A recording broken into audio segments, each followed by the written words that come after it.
Welcome everybody to Generation Dan, the only podcast that with 4 payments of $69.95, you too could be doing a podcast on a Sunday. My name is Atlas Novak. I'm your millennial. Who else is here with me? I'm Tino the Genetic Marvel, and I'm the one paying the money. It fucking sucks. I'm Tino the Genetic Marvel. I am your resident curmudgeonly old person. That's fine. I'm just here. Go. And our guest today is Aughviee Harris. How are you, good sir? Oh, I'm good. I'm doing great. Thank you for having me. Oh, it's our pleasure. I mean, this was the Atlas sent me a text yesterday, and it's like, we're discussing topics. We can't fit anything. Hold on. And so I texted him this morning, be like, I've held on as long as I can, sir. I'm just going to make something up. Surely, and I was like, oh shit, I forgot to say anything. Yeah. So the topic for today is, what does success mean to, I guess, to each of us? I feel I feel like that's the bigger problem, is people always look at other people and they're like, oh, I want that. And you're like, that doesn't make any sense, because once you get it, you're like, I don't really care about this shit. Like, it doesn't, it's a weird thing where I think it's a very personal question, but also like I feel like it's one of those things where it tells a lot about you, right? Like, what's important. Like, Atlas does this horrible thing when meeting new people, whereas instead of asking them what they do, he asks them, what do they do for fun? And of course they have an immediate brain freeze and are like, what the fuck? They were ready to answer what job they do. So I forgot what fun is. Yeah, I remember it was back in the day when the TV was asking if my parents knew where their children are. Yeah, I mean, I forgot how to have fun, and then half of their face melts and they look like the Phantom of the Opera. Listen, one of the funnest thing is having your parents try and hunt you down until they find you. Then it's no longer fun, but that is a fun experience. I'll tell you that. So. Victoria says, hello, Jimmy, baby boomer here in the internet machine. Jim is stuck in the internet. That is factual. Okay. Yeah. That would make a great band name. I'm putting a baby boomer in the internet machine. I mean, like the new Hootie and the Bluefish. But worse. That is accurate. Gas is always greener on the other side and over septic tanks. I have snow today. So yeah. We have snow. I'm in Toronto, so it is cold as hell today and snowing. So fun times. Yeah, I'm from Ohio, so it's I'm used to the snow, but I haven't been there in so long that like it's foreign to me. Where in Ohio? Cleveland. Oh, nice. Oh, we have a few friends in that area. I'm actually going to be driving. So in 2 weeks' time, I'm driving. 2 weeks, I think 2 weeks. Yeah, it's about 2 weeks. I'm driving down to Florida to visit my mom, and with that, we're going to stop down in Cleveland, where I'm trying to look for places to stop on the drive down to get really good food, because I'm fat. Well, no, I'm going to visit some friends in Cleveland for the food. Yeah, no, I'm visiting people in Cleveland and then continuing for food. So, yeah, I'm like, I don't know what to do, but it's one of those things. I'm. You know what? Damn, I just answered my own question. What does success mean? Eating whenever I want, whatever I want. And I am far away from being success. Able to drive, like, I'm just going to go to Florida. Yeah. Now, in a normal country where adequate vacation time is given to people of all economic stripes, just have a month off like you do in Europe, that is very much common. But for the U.S., you get, what, 2 weeks, if that? After 10 years of service. Yeah. It's like, there's a thread that I read the other day about a boss texting a worker that just had a kid. He's like, hey, now that you're done with your baby making, when are you coming back to work? She's like, it was 2 weeks ago. You need to calm the fuck down. My God. And Halloween was yesterday. Christmas. Yeah. Yeah. Same. I feel like people have stopped being able to enjoy the calm. Just to be like, hey, we finished that. You have a day off. Just do nothing. It's fine. Yeah. That is a nice thing. Yeah, I feel like I never got to experience that. I don't know, because like I'm a millennial also, but I'm like the youngest millennial, so I grew up with like internet and like heavy capitalism, work culture stuff. So it's like I started working in the workforce when it was this. So I'm like, what's a day off? Like, I don't know. You know what? It wasn't until much later on in my career that that became, people were very respectful of time off and stuff like that. And I was like, this is great. And but like at the same time, it's a huge transition where like, so like I started working and they were like, oh, and you get overtime or time in lieu. And I'm like, or money? You're going to give me money for working extra? They're like, yeah, you get money or time in lieu. And I'm like, I've never even heard of that. Yeah. I've never heard of time in lieu. So time in lieu is essentially you get days off instead. Oh, because overtime is time and a half. So you get, you say, so if I have 8 hours or 7.5 hours of overtime, I get a day and a half of vacation time extra that I can just plot in. And it's essentially you just get massive amounts of PTO and then you don't pay more taxes. You just get more time off. It's quite nice. But me, I'm greedy. So I'm like, give me money. I want money. Right. So, but yeah, jobs that worked out with overtime. It's always been like, the overtime is as needed. Like, oh, you have to stay for a thing. We will pay you time and a half, but it's not like, oh, if you didn't use the overtime, it gets like given to you. And time in lieu sounds awesome. Right. yeah. It's one of those things that's it's a banking thing. But anyways, go on. Yeah. This topic, what does success look like? I had an interesting conversation with my students on Friday. So we were like reading a short story that involves a car. Okay. It's actually where the Rush song Red Barchetta comes from. Okay, whatever. Anyway, so you're the only Rush fan. I just sent you pictures of, hey, I'm listening Canadian. Yeah, it doesn't mean I only eat poutine and listen to Rush. Calm down. Okay, just relax. So anyway, we're reading that, and then the kids go, Mister, what's your dream car? And I'm like, I kind of don't have one. I'm like, why? I'm like, because I don't really like it. I just want to get to point A to B, and I don't really care what I'm in, And then that kind of broke their tiny little brains a little bit because a lot of kids nowadays, I've noticed that they don't really have a dream job or a thing they want to do. They're just like, I just want to get money. I just want to be rich, which is really sad. Because the world looks like that now. For a lot of people, where it's like, I don't have a dream for anything. I just want it to be not that. See, this is the problem, is like, there's a lot of people who are like, money doesn't buy happiness, which is true, but also it's easier to cry in a Mercedes-Benz than it is on a bicycle. Like, also true. So I understand the premise of the whole thing, but at the same time, you're like, that's not actually happiness, right? Because having freedom gives you more happiness than money, because usually having a lot of money is attached to having very little freedom, right? Like there are not as many situations that give you both. Right? You said having a lot of money is attached to having little freedom.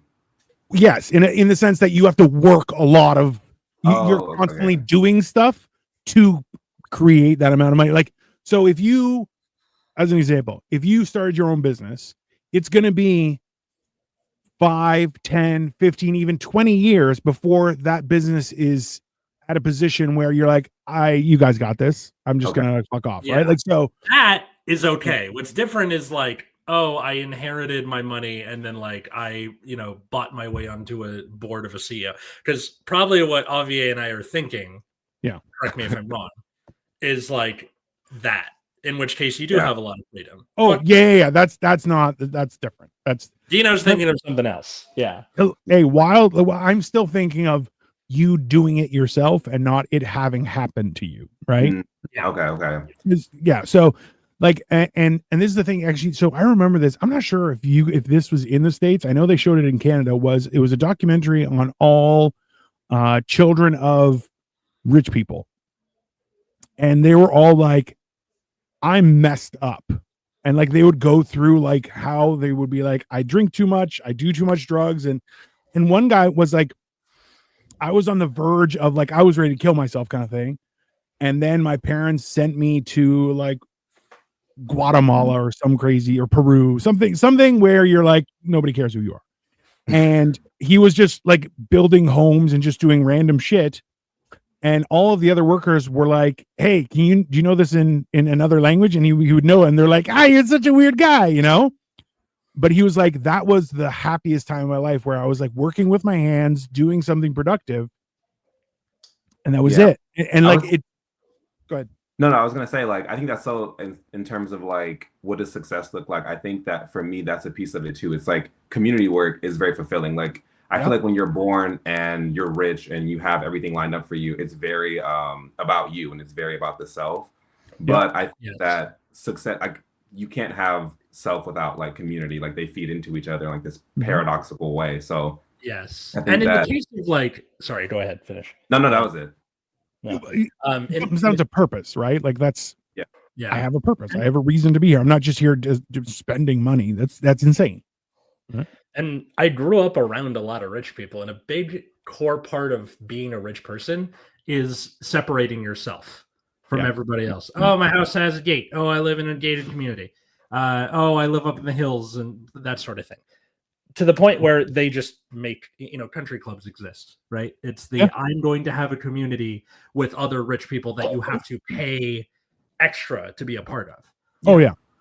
And for a lot of them, it's really boring. Like my dad. Sorry.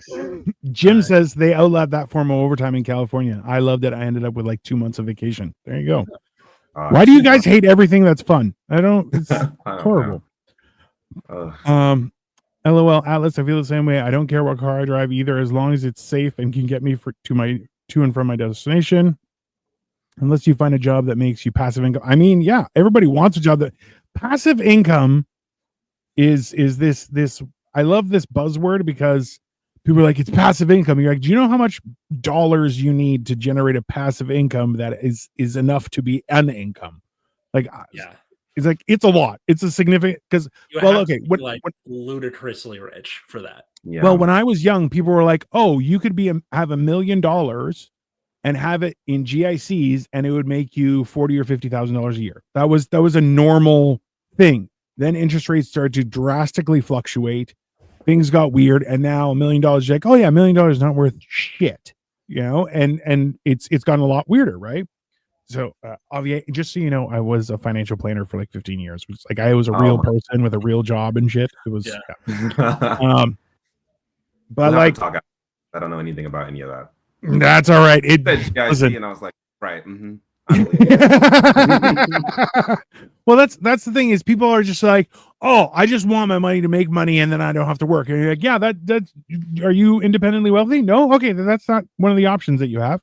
It is this weird thing where a lot of people are like, okay, this is one of the funny things was for a while they have I was at work and we would have like a lottery pool, which I'm like, great, no problem, fine, I'm involved, might as well. If everyone else is quitting, I'll quit too, So one of the other advisors was like, I mean, because the lottery was up at $50 million. And she was like, what would you do with that? I'm like, I know exactly what I would do. She's like, how? I'm like, our job is to plan financial plans. Like, I have a plan for if I win $10, I have a plan. If I win 50 million, I have a plan. And she goes, really? I said, yeah. She goes, what would you drive? I'm like, Batmobile. She's like, what? And I'm like, I would buy a Tumbler and that's what I would drive. As my daily driver, I'm driving a Batmobile. And she was like, okay, what if you have more than one person to take around? I'm like, I would have a not as good second Batmobile that my guests would drive. I'm like, I have $50 million. What the fuck do I care? Like that just makes sense to me. But I'm happy being on Social Security free time is much better than working 7 days a week. I'm with Jim on that one. And like he did his duty to society and very much deserves it. Good kind of. You won't be the first one to be like, I did stuff. It's not. I would buy 1 million lottery tickets. That's not a solution, Jim. Jesus. Listen. Like, yeah. Yeah, I know I made it when I can like dress up as a vigilante and buy tricked out cars and fight crime, hand-to-hand combat, fight crime in my city. I know what the thumbnail's going to look like, so thank you for that. I'm Batman. Yeah, I mean, why not? Yeah, so the idea of like, okay, success, I don't think it necessarily always has to be money, even though that's unfortunately how we look at a lot of stuff. I can't remember where I saw it, but someone either told me or I read once that Americans have an easier time imagining the end of the world or the end of society than they do the end of capitalism. That's why zombie stories and stuff are so popular, because it's like, if I gotta be like, bashing in zombie brains with a crowbar, it means I won't have to work anymore. I'm like, exactly. We could get there without the zombies, probably. It's so sad. It's so sad to me because I can go see Atlas at the time.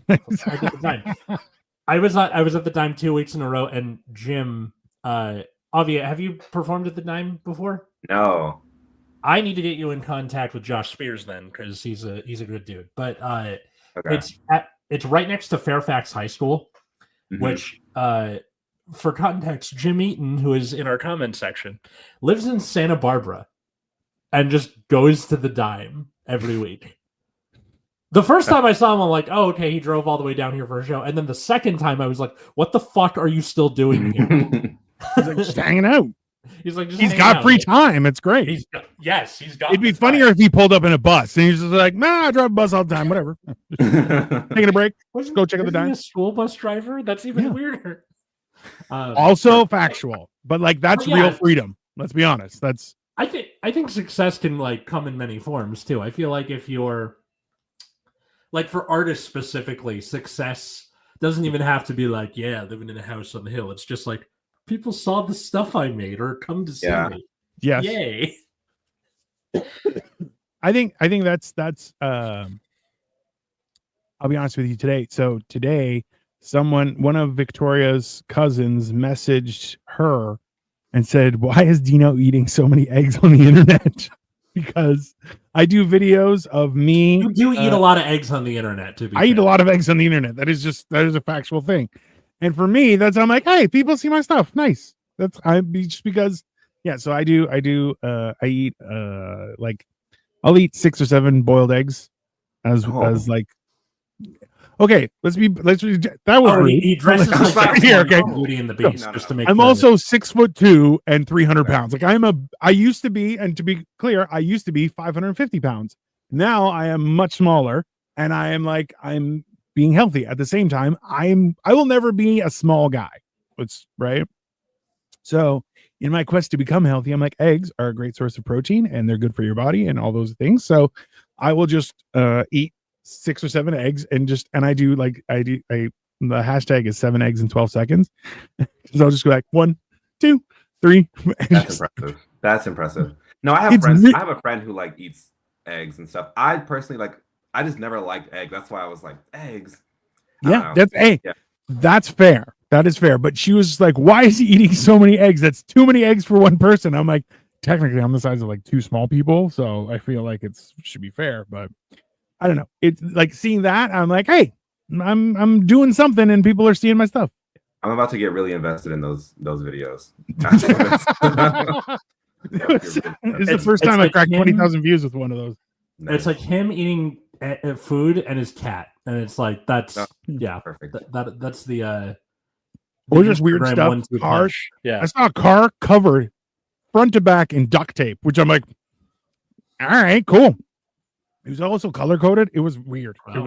I was like, that car's not falling apart anytime soon. I'll tell you that. But also, why? Yeah. I think it did fall apart, and then they put it back together. Or like one little part was falling off, and they're like, I got to make sure none of this ever falls apart. And we're duct taping the whole car. Well, have you ever seen somebody with like duct tape the color of their car? So it kind of, you're like, oh, hey, that was falling off, and you found the right color. Nice. They're just like, did it? Now it looks normal. It's, yes, get the second graders fake IDs and take them to the show. That was my thought. I was like, this club is next to a high school. Mm-hmm. Oh, they definitely sell beer to minors. That's only this is West Hollywood. There is so many like seedy things next to Fairfax High School. They have like a flea market there on Sundays too. That means you could buy knives and ninja stars. Nice. Yeah, totally. Yeah, if the kids from South Park are in the invitation. That's my only thought when I think of like a flea market is that one episode of South Park when Butters gets a ninja star stuck in his eye. That's still one of my favorite like jump cuts I've seen in everything. It's like the anime ninja star in the eye, and then it just cuts back to reality. Yes, and he takes a second where he's like, "What?" It's stark quiet, and everybody is just looking at him. I mean, yeah. And they take him to a vet. They like dress him up as a dog and take him to a vet because they don't want him to get in trouble by taking him to like an actual hospital. Makes sense. Come on. Oh my god. It's horrible. Yeah, I'm driving the bus to get the kids their fake IDs. I'll talk to you later, but I'll be listening. Thanks, Jim. You're awesome. Yeah. So I always thought, so we had talked about this before, is like there's certain things in life that once you do, you can't go back from. So like one of them is water dispensing from the fridge. Once you start having that, you can't go back. Automatic ice from the fridge, also can't go back. Once you get movers. Oh, yes. Movers, definitely. Then the other one is when you go from like a window air conditioning to central air, you can't go back. You're like, no, I need a dial. We have central air in this apartment, and my old place was like just a window unit in the living room, which was really long, so it didn't work super well. You had to do the thing like in Hey Arnold, where you're just like sitting by the window AC. Yeah. And like we bought a second unit for our bedroom, which was like one of the ones on wheels where you have to like physically put the hose in. It's horrible. To the window yourself, like one of those. And then now in our new place it's central, and I'm like, I can never do not this again. Yeah. No, it's quieter. You're like everywhere it has the same temperature. Like, this is great. This is, you know. Yeah, I think that like one thing that I was told, or one thing I think about that I got advice once, it was like, you know, once you go up, or like once you move, that was like the example that someone gave me, like moving apartments. Like you start off in like some small apartment or whatever, and then you move to like a better one. And it's like success is like not going back. It's like you only go up, even if like the current state that you're in can be hard or challenging for whatever reason, like financially or whatever the thing is. It's like you never go back from that. Yeah. Like your current level is always like a little bit better and better and better every time you move. Yeah. You try. I think that's that thing that people have forgotten about, because people have this weird assumption, and I experience this at work where people are like, I rent, I want to buy a house. And you're like, okay, do you have a family? They're like, no, I'm by myself. You're like, okay, have you thought of maybe buying a condo instead? They're like, no, I don't want a condo. You're like, okay. Yeah. So to buy a house, you need $150,000 down. They're like, what? I have like 30. You're like, that's why you start with a condo. Then you're involved. You can make a little bit of money, and then you move on. Like it's a progress thing, right? And it's you realize you can't just immediately like, oh, I want to go from university and then I want to live in a penthouse looking over Central Park. You're like, okay, that's $27 million. So maybe why don't we rent for a couple of years, save some money? That's fine. I think about that. Part of it, I think about that with like, go ahead. Just go. It's fine. No, I was gonna say, I think it's great. I think about that with like the kids too. Like you said, like the kids don't have, they just know what they don't want. They don't have like clear visions or like ambitions for anything. And I feel like people don't teach kids that. They don't teach like students like, hey, it's not gonna be like a jump. It's not gonna be a leap. It's not, a sprint. It's really a marathon. It's like piece by piece by piece, you have to build this like status and success and like these levels. Because I didn't learn that. I didn't learn any of that. And I was at some point some delusional kid being like, yeah, I'll just do this and I'll move to LA and then I'll be it, and then I'll be done and I'll be fine. And it's like, and then I'll move into a giant mansion and there's a lot of small little details in there that matter that you have to like work at, and it takes years and time. Oh yeah. I think that's part of being a kid, because you just lack the life experience where you're like, yeah, I'll have like a house by 25. And like one of the best pieces of advice I got from my history teacher when I was in high school, shout out Mr. Lee, is that he's like, listen, your 20s are going to be like kind of a nightmare, but that's where you do all the crazy shit. That's where you date someone who isn't right for you, and drink all night, and then you have a huge hangover the next day, and like you create the memories that you reminisce about later. But this is the quote that sticks in my brain: your 20s are your chaos decade, and your 30s are when you start getting your shit together. And that made me feel a lot better as I fumbled through my 20s. Now I'm in my 30s, and I'm like, okay, it's going reasonably well for me. Well, I tried to. Such a gremlin today. So my wife is actually from originally from. She was born in the UK. Her family is from China and Hong Kong. So I explained to her before we got married. I'm like, you have to understand that like Toronto, LA, New York, London, Hong Kong. These are all places to make money. Okay, and they're nonstop. It's hustle, go, don't sleep, make money. Da da da da da da. I said, Greece is where you learn how to live. And she was like, I don't understand what you're talking about. I'm like, you'll see. So for our honeymoon, I took her to Greece. I'm Greek. Went, hung out with my family and everything like that. And she was just like, oh. I'm like, because you can't, Greeks work as much as they need to satisfy their life needs. And then they enjoy their life. So the idea they're like, oh, well, if you work a little extra, you have an extra money. I'm like, yeah, but I'm not going to spend time with my family. Why would I do that? And like, oh, if you work this weekend, you're going to make overtime. I'm like, yeah, but then I can't hang out with my friends and family. Why would I do that? That doesn't make any sense. And it's this weird thing where you're kind of going, you have to have a perspective on what's actually important, right? Which we actively, I don't know if we've been groomed to forget about, but a lot of times, like, as soon as we have any sort of downtime or a day off, we're like, oh, I should be doing something. I shouldn't be enjoying myself. And you're like, no, you shouldn't. Like, for years, I've had the argument with my wife was whenever there's a statutory holiday, she's like, what should we do? I'm like, no. Nothing. Government, who's horrible, have said, you work so hard, you deserve a day off. And they're the worst. So if the worst person is telling you need a day off, maybe we should do nothing. And finally, she started agreeing with me because I was shit to be around when we would do stuff on those days. Because I'm like, no, we're not doing anything. You know, I fought fire with fire. I like how you wore her down over time. That's correct. That's correct. But that was the thing is you're going like, hey, taking a day off and doing nothing is better than working yourself to the bone. And then you're like, oh, now I need 3 weeks off because I'm sick. I'm this, I'm that. You're like, yeah, just that is great. Like that is correct. Yeah, that's right. I am like water. That's fine. I know there's there's that story of when like preachers first arrived in the kingdom of Hawaii. They're like, these heathens, they work until about the stroke of noon, and then they stop working. Why are they stop working? And they're like, because we did all the stuff that needed to be done. Now we're gonna go like enjoy ourselves. And then that like broke their little brains a little bit. And like that's a big part of American culture is that whole Protestant work ethic thing.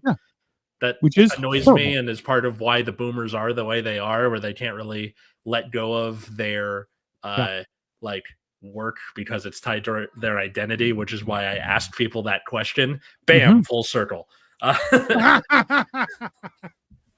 Fair. No, but it's that whole idea where people hold more precious there, and that's why it's such a diabolical question that you ask, is that because people pride themselves on, oh, I do this for work, and you're like, I don't care. I don't work with you or work for you or have any use for you. What do you do for fun? Because that may be something that I want to join you on. And they're like, Foon? Is that how you pronounce it? Foon? You want to have foon? You're like, I mow my lawn for foon. No, that's not foon. That's work. I have a neighbor who's like that, and I'm like, hey man, so we're in a semi-detached, so we share that lawn, the front lawn, with him, and he is out every day doing something, and I'm like, hey, you need to calm the fuck down. He's like, maybe you need to work harder. I'm like, I'll fucking kill you. You need to stop doing stuff. Because it just I just imagining him like threatening you with a garden hoe or something.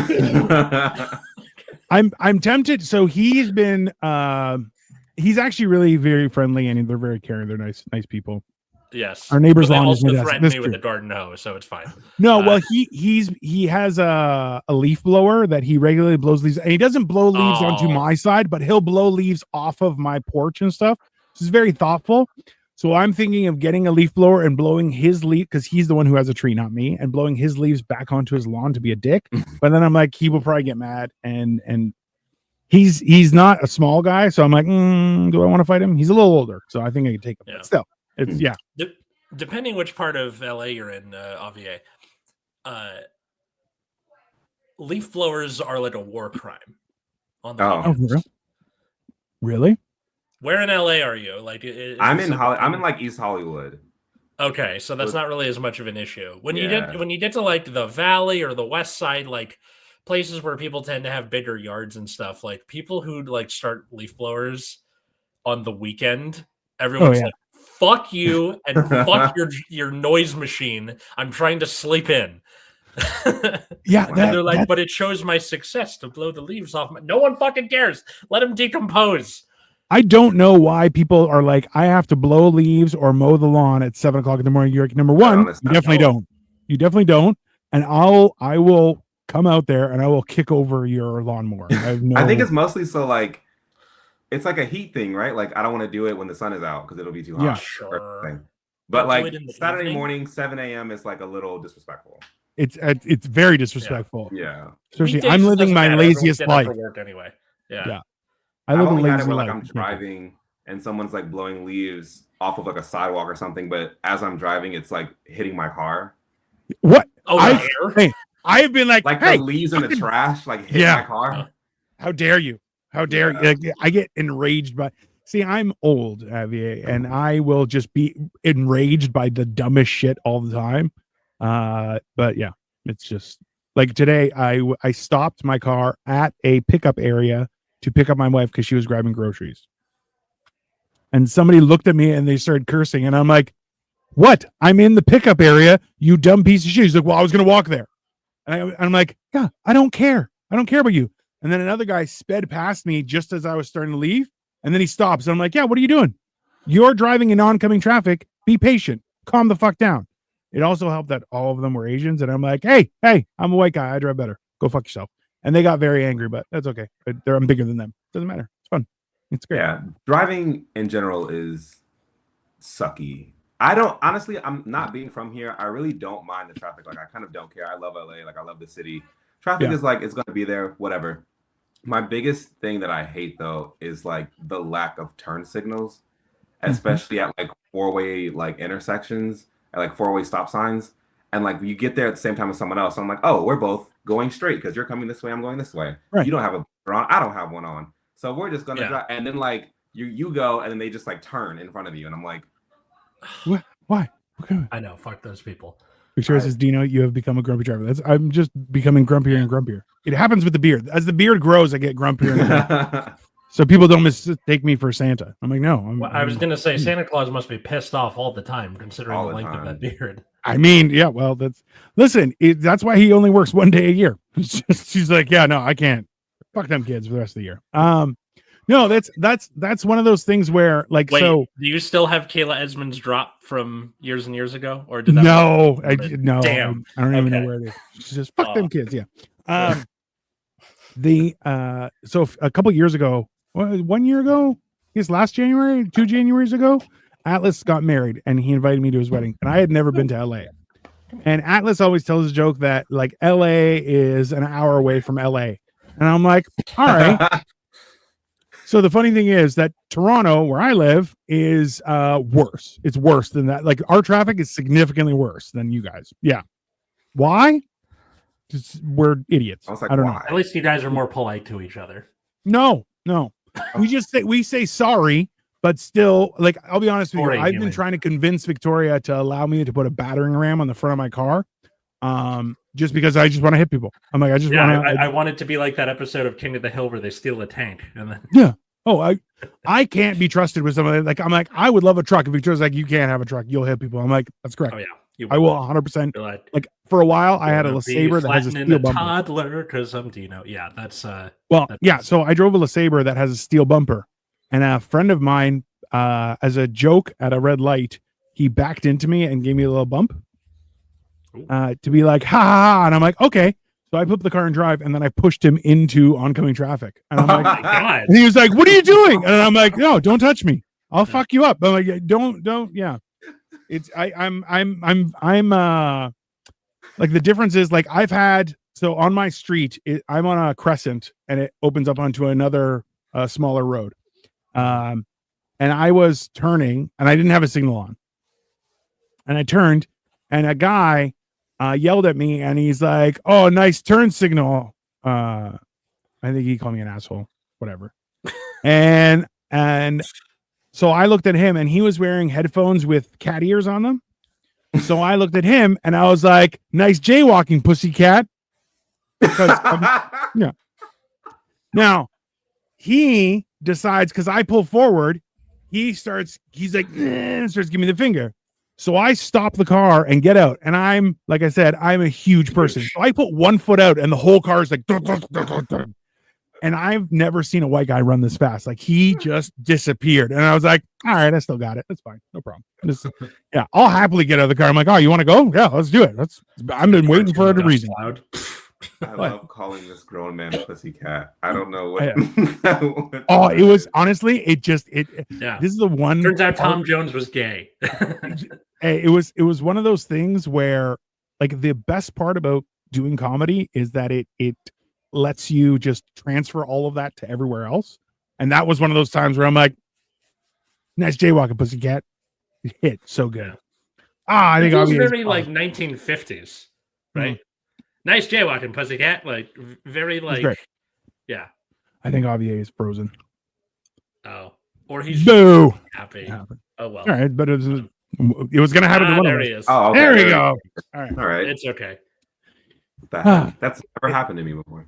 It happened. It happens to everyone as you get older. It's just one of those things. Don't worry about it. Yeah, I fix it in post. When the episode comes out on Friday, I'll just cut that part out. Okay. Yeah. You probably cut out my joke too. What I miss? What did I miss? Something about calling the nice jaywalking pussycat pussycat admin. Yeah. No, one of my favorite things is like when people have like you push your friend's car to traffic. I love when people have like disproportionate reactions to like a prank or like something like light and funny, and then something else like they do something drastic and like times 10 for like no reason. Oh yeah. Yeah, I'm definitely like that. That's when like so. Okay, apparently I'm the epitome of that. It's fine. So just not really helping your case there, Dina. No. I like people knowing that I'm like, hey, just in case you didn't realize, I will ruin you. Just start there. So this past in October, it was my third year being a scare actor in a haunted house. And so this is the thing is I'm like, I'm scary on a Tuesday afternoon in the summertime. Okay. This is my life. I have gotten off the bus and be like, do you want me to wait here while you walk away? And women are like, please do. And I'm like, yep, that's no problem. I understand completely. I've asked people, like, do you want me to cross to the other side of the road? They're like, would you mind? I'm like, nope, that's no problem. So in doing this, somebody asked, like, hey, Dino. And the guy goes, what? And I'm like, you're not Dino. He's like, oh, maybe I'm going to take your identity. And I'm like, I'll ruin your life, little boy. And he was like, what? I'm like, I'll break every bone in your body if you ever do that again. He was like, I'm just joking. I'm like, I'll kill you. I don't give a shit. And the boss like, why do you have to act like that? I'm like, I'm crazy. It's not my fault. There's this podcast I like called Weird Little Guys, and kind of what it sounds like, where it's just homesteaders and people who do like really racist shit. So there's this one guy that she covered where he wasn't necessarily like ideologically involved, but it was just like any little slight from anybody, and he went to the point where people are being put in like witness protection to avoid him. Or like, oh, you cut me off in the 7-Eleven parking lot, I'm going to subscribe you to every spam magazine. I'm going to put your name in the FBI's mode, like just fucking everything. And it's like, okay, calm down. Just a little. Because that's not even a prank. That's an error. Yeah. I'll see if I can find the episode and link it in the chat, because it's like Send that to me. I want to watch that. Yeah. Hey, I'm going to show that to anyone who's like, Dino, you overreacted. I'm like, or is this guy overreacting? Yeah. I'm like, I'm not this bad. There's always someone worse. There's always someone worse. That, yeah, I like to tell people that I used to be too fat, and now I'm a socially acceptable amount of fat, the size I am right now. Now that's success. It is great success. And I'm like, that's the same. I'm like, I'm not nice, but I'm a socially acceptable amount of vengeful to people. I'm not, it doesn't consume my entire life. You have like 8 minutes of me being vengeful, and then I move on. It's, it's fair. Or like if you touch my food, I'm gonna break your finger, and then you can go to the hospital. I'm gonna finish my food. It's fair. It's just Yeah. I feel like vengeance is one of those things that is kind of a luxury, if that makes sense. I was kind of gonna touch on that a little bit. I think. Yeah. I was gonna say like with being like a performer or being like an artist and doing stuff. I'm doing like a lot more shows now, but I'm like talking about this in therapy also. That's success, being in therapy. But I'm like, I have to kind of deal with like having like more of like a persona, or like having people project onto me, or like having people be like, I saw you on this show, or I saw you do this thing once. Because it's happened to me once. I did a show, I did like an improv show, and then someone later, like weeks later, recognized me. And I was like, like, thanks so much for going to that or whatever. But I was like, I'm not thinking now like, people now have like perceptions of me. So like, do I have to like be nice, or like, I'm not mean, but I'm like, I have to now like kind of think about that more. Yeah. Like, I think that, definitely. So I've had similar things where people just decide that they can critique me, which I'm like, I don't perform for anyone but myself. Just to be very clear. Like, I'm not, I'm not paying you to coach me. Yeah, it's very, very odd. Like I remember going after another comedian, and I just destroyed my set, and people were dying of laughter. Nobody, it wasn't so bad that people got up out of their seat, but people were like bending over laughing, and he walked to me, he was like, man, you bombed. And I was like, I was just after him, and I'm like, oh, thank you. And I'm like, so whether it's a compliment or criticism, I just go, oh, thank you, because I'm like, I don't give a shit. I just go, oh, okay, it's fine.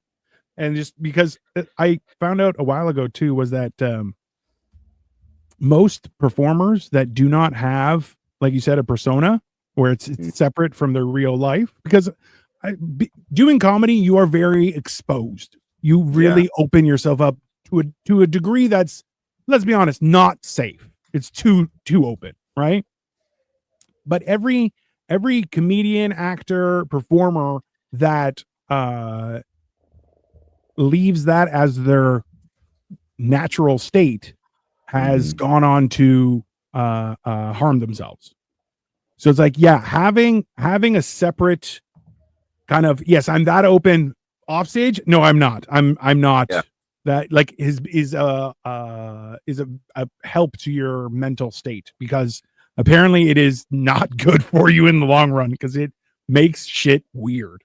I think I'm meeting like a lot of performers and a lot of like comedians and stuff, and like on stage they are like this extroverted, like super funny, super outgoing person, and then you meet them in person and they're very like reserved, but still respectful and kind. But it's just it's so different. And like even now, as like I'm writing jokes or I'm writing material or I'm on stage, I'm like, this is really personal. Like, do I want these, like, just a room of strangers? Also, this is recorded. Like, this is going out to the world if it wanted to, So I'm like, how do I like handle that? Like, how do you handle that, like, as someone who's gaining more success, or like, doing more shows or doing whatever, like that persona versus personal. Yeah, and that's, I think, like one of those milestones as a performer that you kind of go through, where you kind of realize you're like, oh, I don't give a shit about anybody else's opinion, and because I think it's weird where especially in comedy where people were like, I'm part of the show. You're like, the fuck you aren't. Just go sit down. You're an idiot, right? Like I went with a buddy of mine to a show and he's done this like 3 times where he'll go and sit in the front and then go, oh, I didn't know I was going to be part of the show. Cause like people start doing shit. And I'm like, hey man. And he's like, do you want to sit in the front? I'm like, never. I don't want to do that. That's not entertaining to me. And the worst part was a headliner went up and essentially it became just him back and forth for like 30 minutes with these 3 girls. One of the girls had just lost like her stepdad or something. So she was not in a good place. Oh. And then like afterwards, she's like, oh, we helped him so much. He wouldn't have had any material if it wasn't for us. And I was just like, you bitch. Like I was just so enraged. And I looked at my buddy. He's like, I'm so sorry. I'm like, yeah, you should know better. I'm like, crowd work is a luxury. It is not the basis for a performance, right? Like it's not. But I'm just like, it's weird where people are like, I'm part of the show. You're like, nope, no, you're not. Nobody came here to see you. Just shut the fuck up. You know? I think I was never really a crowd work comic, and as I've continued doing it, it has become kind of the only way to move up in the world of comedy is to put your stuff online, but you don't want to burn material, so you put crowd work because that's on a per show basis.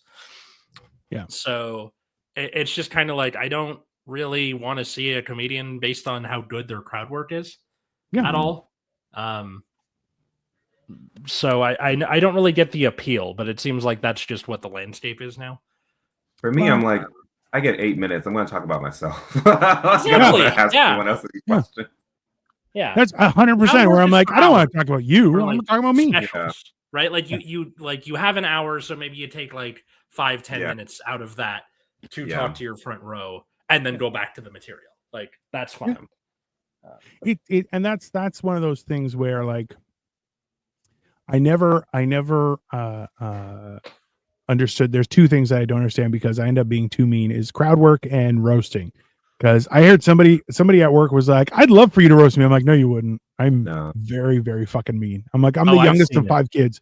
I am ruthless. And like it was one of those things. It was like, hello, who's this? Hi. Hello. 1897. That's all I got. That is a lot of letters in that name that I am not sure how to pronounce. Jacques Selmon? Sure. All right. Hello. Welcome. But like, so I did a joke. It was a friend of mine's wanted to do a roast for his birthday. And I was like, all right. He's like, you're the last person to go before me. I'm like, sounds good.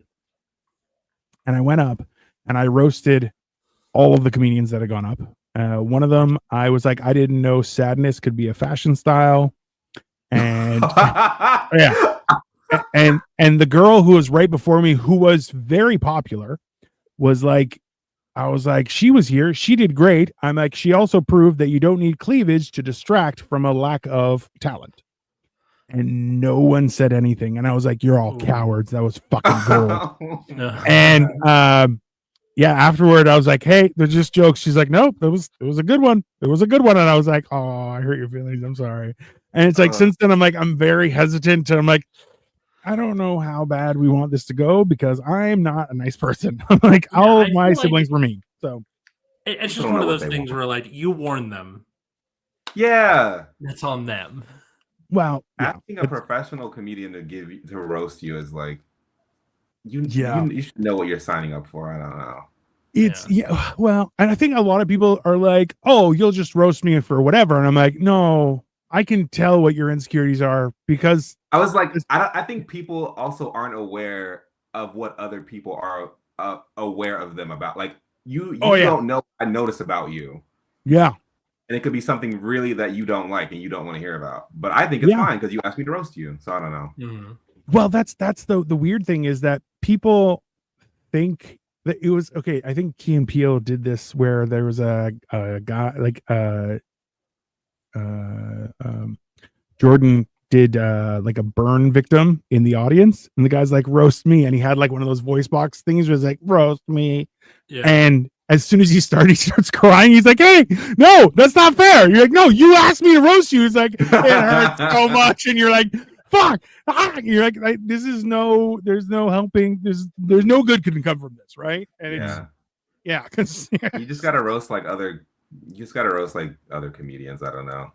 I feel like I remember I was at a show, and like, so every once in a while, if there's I don't know why this has happened to me a few times, is that I'll be on a show and there's somebody who's heckling everyone and nobody's doing anything about it. And I'm like, I can do it. I'll take care of it.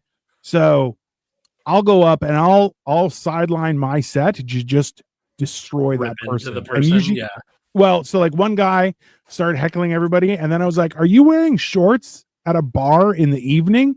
It's not even summer. What's wrong with you? I'm like, you're not even wearing shoes. Like, what the fuck? And I started attacking his whole persona, right?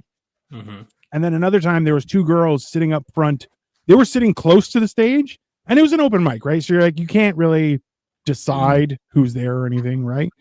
And they were talking loudly as soon as, like, they weren't talking loudly until someone would go on stage, and then they'd start talking loudly. So I was like, hey, what's happening, Forever 51? And they were not happy at that. And they're like, what? Or no, I said Forever 41. And they're like, what? And I'm like, oh, is it 51? I'm sorry. Oh my God. And they immediately got up and left. I love that. Yeah. Well, they got up and left, and I'm like, okay, back to comedy. Go fuck yourself. Like, I don't, like, it's not a thing for me, right? But I don't know. Yeah, buying tickets to a show to make a lot of noise is also insane. I don't know.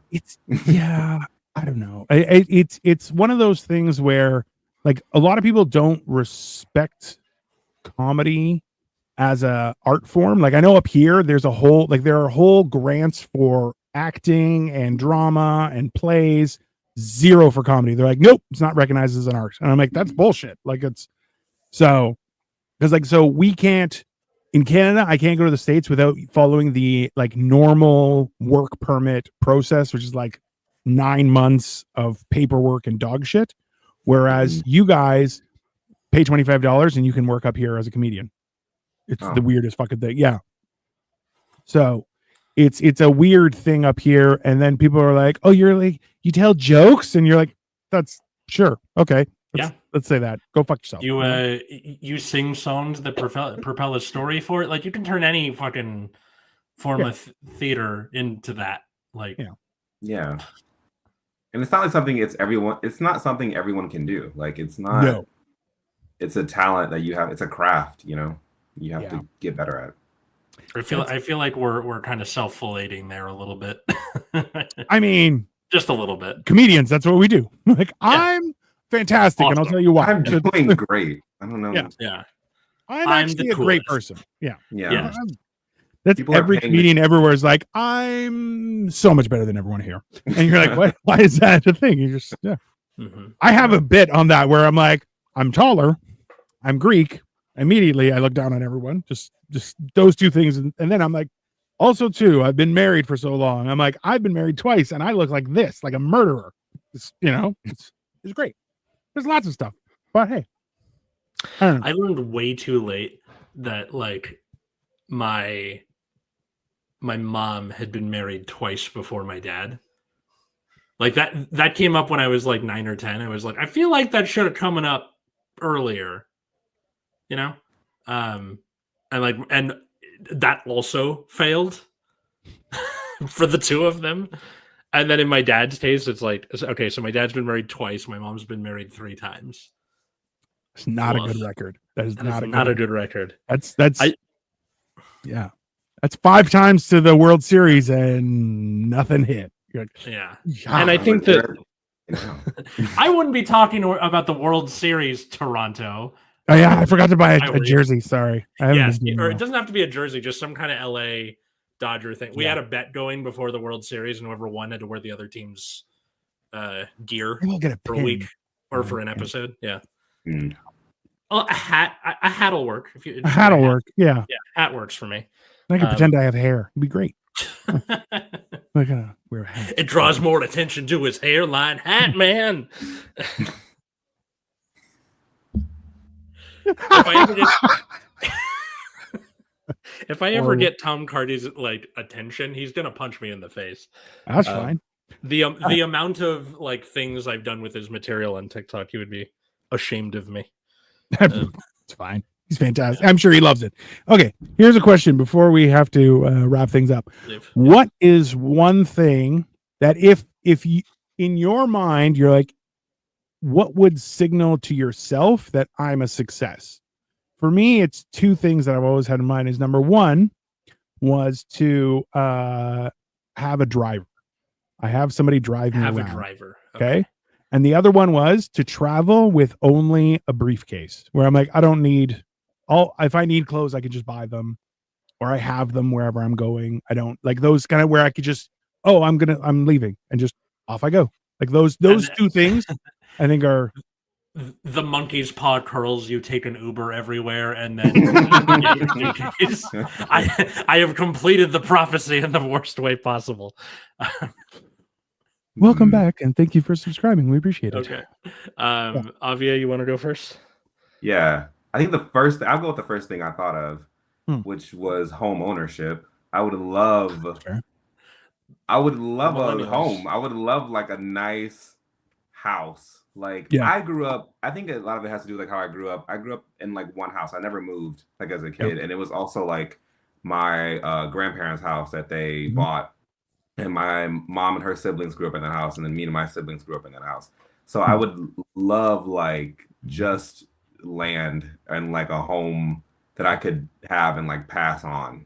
I think that something about, home. Our home was sort of like the base home where like the holidays happened and like, people would come over for no reason, like that kind of thing. I think success is like just like a good home for me. That wasn't a very funny answer, but no, but it's accurate. It's our finishing questions are very earnest. It's fine. No, but it's the idea that I have a house and that's the headquarters for my people. Yeah, like everyone. I'll say it's a headquarters. That's what it is. Also, you can call it my lair. You're like, I have a lair. It's everyone just we're planning, head to the lair. Like that's Yeah. No, that makes sense. Room. Yeah. It's got a dimmer. You're like, it's a lair. Yeah. It's got a no, that's fair. There's an aquarium with like sharks in it. With a trapdoor over it. Yeah. I mean, the monkey's paw curls missed it by that. Yeah. This guy's way better. You got a house. The other guy's an Uber everywhere. What a moron. Yeah, that's fine. What about you? I think for me, there's a few like indicators, kind of like Dina, where you have multiple things that make up success.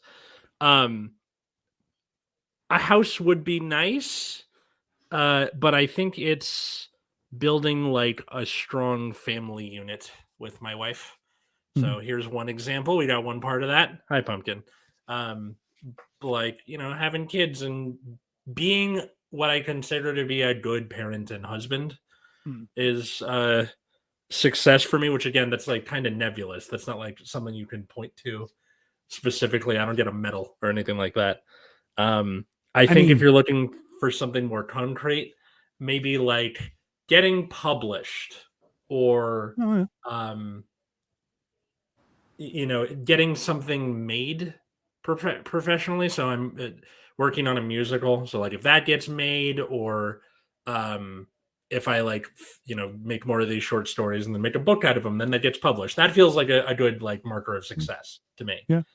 Whether it's super monetarily successful or not. And I guess the last one is like a machine that dispenses X thing whenever I want. Right?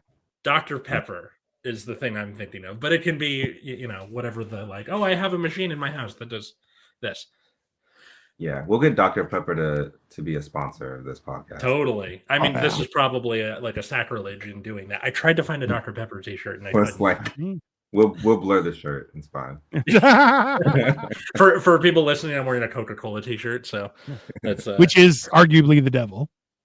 At least because they just did since they took the cocaine out of it, they're the worst. That's it. Okay, they had a good product and they're like, man, it's ruined. We're also just taking the cane sugar out of it. That's the last. Hey, I am still a firm believer that we never got Coke Classic back. Okay, they came out with new Coke, they ruined everyone's life, and then they brought back some imposter that was not like real Coke. Bullshit. Yeah, I mean, what can you do? I don't know. Anyways, all right. Aughviee, thanks so much for coming on Generation Dan. Thank you guys for having me. This is my first podcast. So whoa, we broke his cherry. No, his cherry Coke. No. Yeah. We broke it? I don't. Whatever. Horrible way of doing this, but okay. Yes. Where can people find and follow you and all that good stuff? You can follow me on Instagram at my name, Aughviee, and I will spell it right now, AUGHVIEE. I post where I'm doing all my shows coming up and stuff, and I have some coming up. So yeah, be on the lookout. Fair. Okay. You can find me at Atlas Novak, wherever fine social medias are found, like TikTok, Instagram, and YouTube. You can also check out my other show, Nexus at Night, which is about the trading card game Card Fight Vanguard, although that very tenuous. We'll talk about a Vanguard thing for like 5 minutes, and then it just turns into whatever the fuck we want. So that's 7 p.m. Pacific on Fridays on YouTube. How about you, good sir? I am right here. Do you know the Genetic Marvel? I am mostly eating and doing stuff. I am planning a couple of trips, so follow me. My YouTube is the only thing that, well, no, I make money off everything, but YouTube is my main thing. So follow me on YouTube. It's very important to me. If you don't, I will hunt you down and kill you. No, I won't kill you. I will hunt you down though, and then I'll make you talk to me. It's weird. Yeah, I post mostly about food and stuff and weird things. So come check me out. And in the meantime, I have a bunch of stuff that's happening right now. I started Morning Motivational Rant again. We're doing it Mondays and Thursdays in the morning. Ooh. It is very entertaining, mildly motivational, but I do rant a lot. So, pick your poison. It's there. Alternatively, yeah, that's about it. And enjoy the rest of your Sunday, everyone. All right. Bye. Bye, y'all.